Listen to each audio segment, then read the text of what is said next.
namun tidak bisa dilakukan pada hari H karena daya paksa atau overmah atau kemudian hal yang tidak bisa kita perhitungkan karena ini gejala alamnya demikian.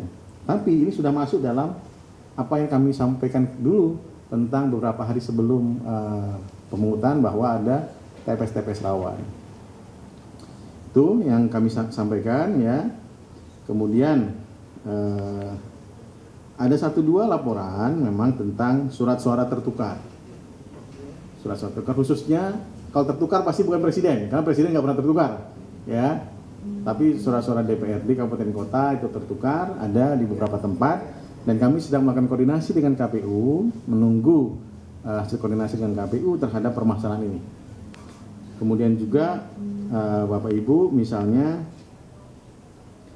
nanti Bapak Ibu akan tanya ya masalah-masalah yang lain, tentu kami akan jawab. Terus ada hal terbaru ya, ini sudah dilakukan oleh teman-teman Kuala Lumpur Bapak Ibu ya.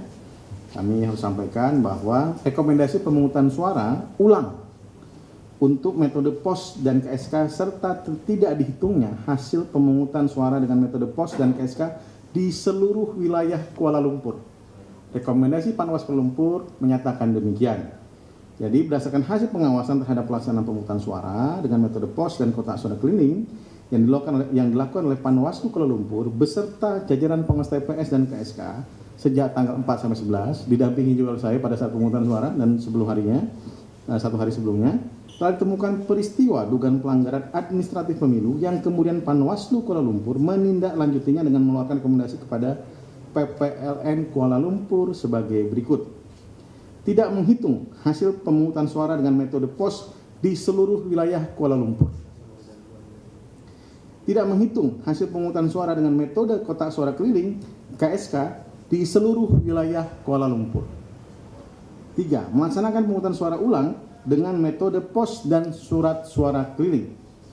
Pelaksanaan pemungutan suara ulang, rekomendasi 4, sebagaimana dimaksud huruf C, didahului dengan pelaksanaan pemutahiran daftar pemilih untuk metode pos dan kotak suara keliling.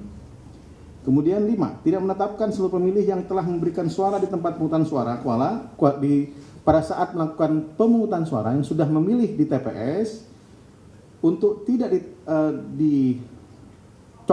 untuk dijadikan basis data sebagai pemilih dan tidak diikutkan dalam metode pos dan metode suara keliling, sehingga untuk menghindari terjadinya pemilih yang mencoblos 2 kali.